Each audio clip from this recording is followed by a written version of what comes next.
The 5950X is upon us.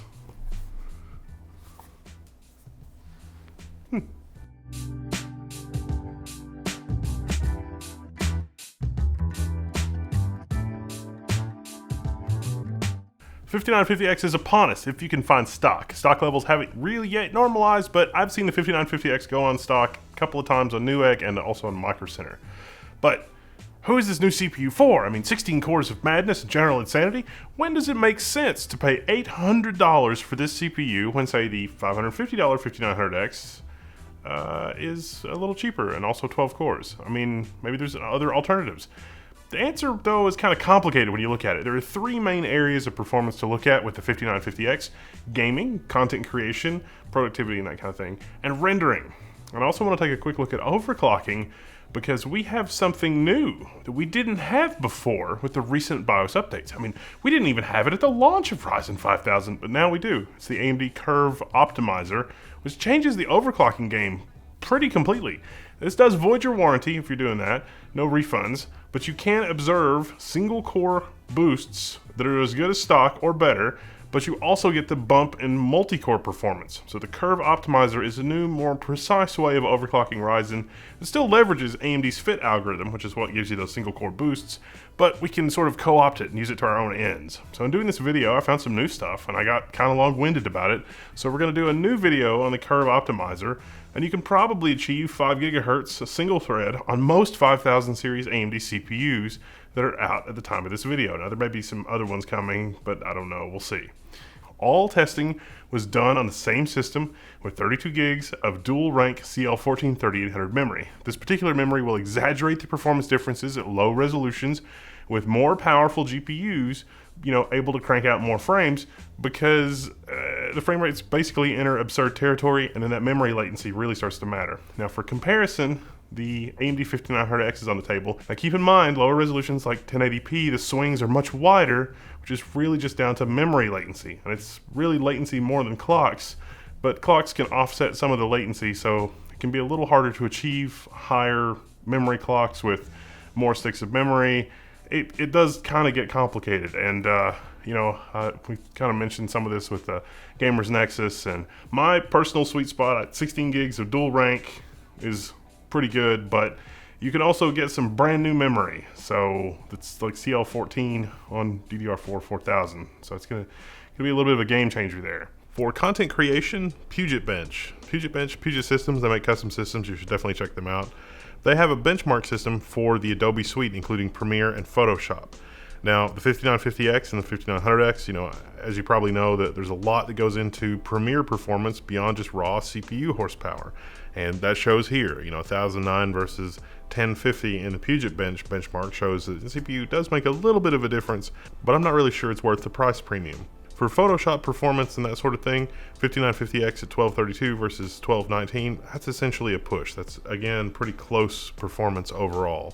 Geekbench, well, the single thread score is exactly the same, and the multi-core score, as you'd expect, is a little bit higher with the 5950X because you get 25% more cores. The Indigo performance is the only renderer that is perhaps a little surprising. It is possible to tune it and get a little bit better score here, but the move from 2.85 to 2.984 really isn't that much. I was expecting a 25% improvement, especially when we factor in the scores for things like Cinebench. So yeah, Cinebench, basically the same single core score again, but we can move from 8476 to 9948.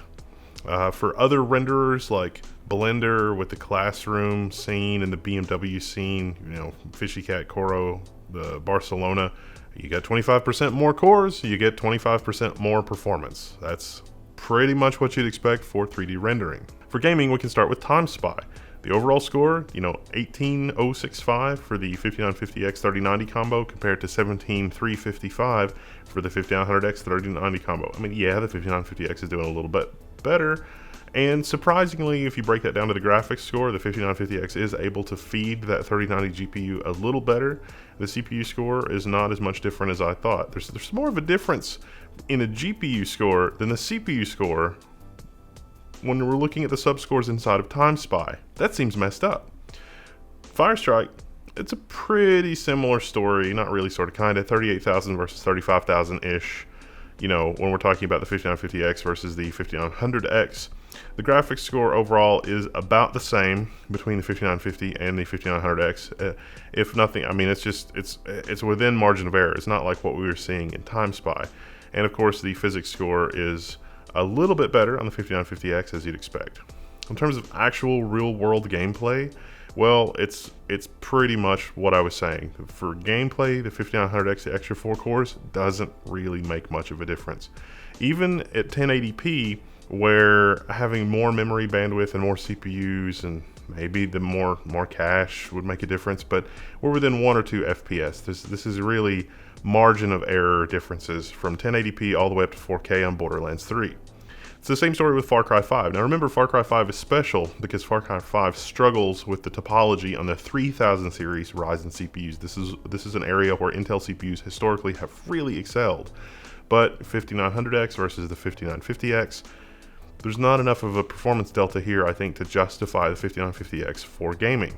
Shadow of the Tomb Raider, same kind of a story. From 1080 all the way up to 4K, it's basically the same performance on either CPU.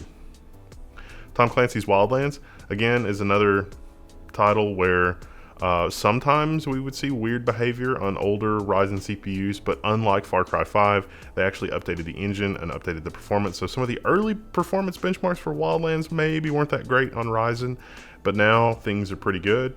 But there's not really much of a performance delta between the 5900X and the 5950 for gaming. The reality here when you're looking at gaming though is there's not really much difference between the 5900X and the 5950X. Even less of a difference than the 3950 and the 3900X, which was, you know, down to that single core performance thing. But still though, overall, combining the 16 core 3950X with the power of something like the 3090 with its ridiculous 24 gigs of VRAM, that is an admittedly unstoppable combination. I mean, yeah, these components are really expensive. You know, you're out like $3,500 by the time you've got the motherboard and the CPU and the 3090 itself and the crazy pricing around now, and it's probably only going to get worse.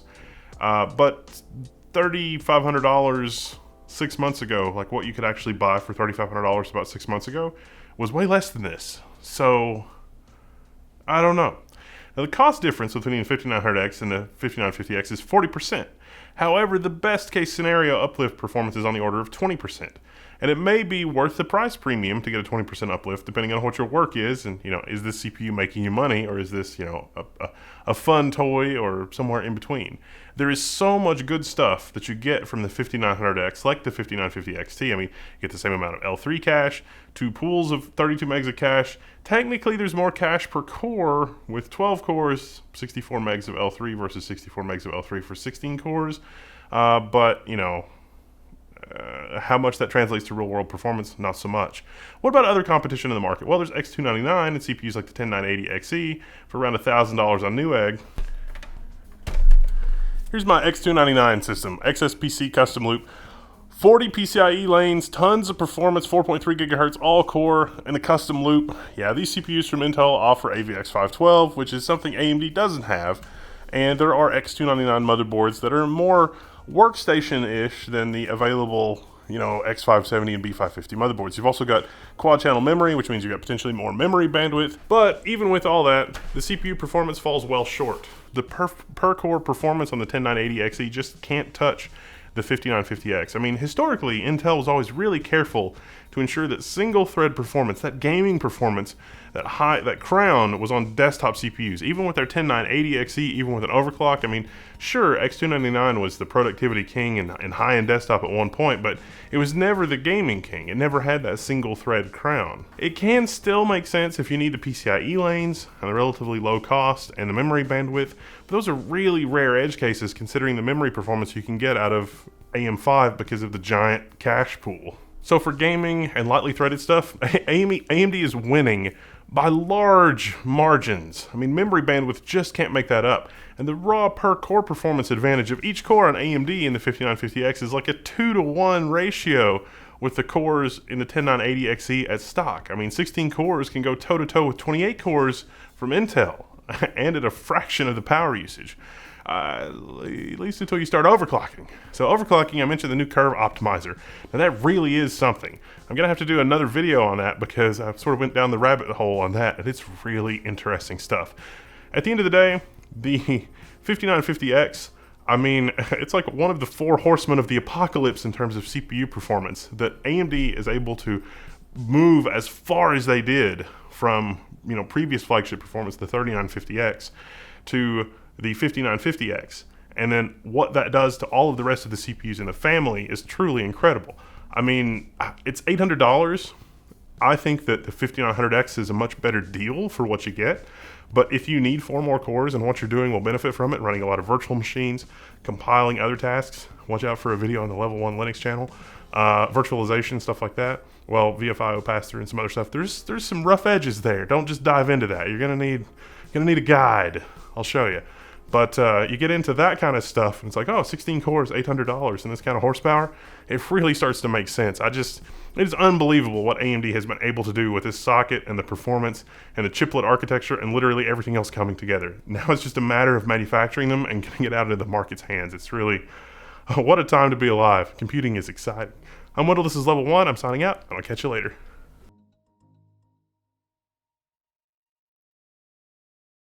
Astute observers might have noticed, this is actually the 3950X box. Look, it's pretty fancy. It's a little bigger, it's got this little cutout. It's a little different. The 5950X box doesn't have this. Does that imply that there's something even higher end than the 5950X coming, just in case AMD needs it once they've binned enough CPUs, once there's enough chiplets, once there's enough production? Nah.